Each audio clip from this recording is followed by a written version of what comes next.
Godātie tautieši, sveicu jūs visus mūsu valsts lielajos svētkos. Šodien mēs svinam Latvijas dzimšanas dienu.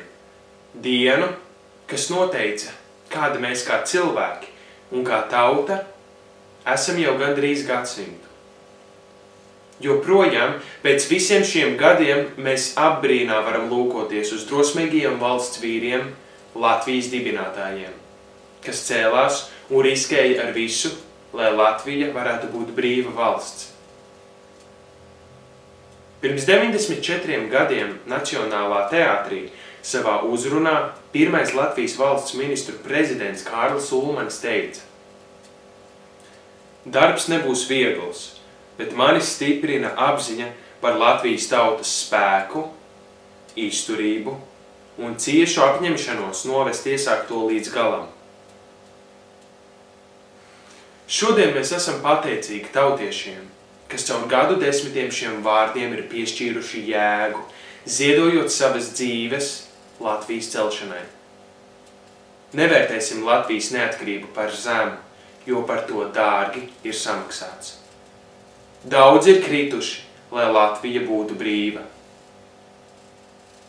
Šķiet, ka 18. novembrī mēs neviļus uzdodam sev dažādus jautājumus. Ko šī valsts man ir devusi aizvedītajā gadā? Kā tā ir sekmējusi manas personiskās un manas ģimenes labklājības izaugsmi? Kā tā ir vairojusi manu dzīves prieku un laimi? Tomēr mūsu valsts un mūsu tautas nākotnes vārdā nesalīdzinām svarīgāks ir jautājums. Ko es, ko tu, ko mēs katrs esam devuši Latvijai?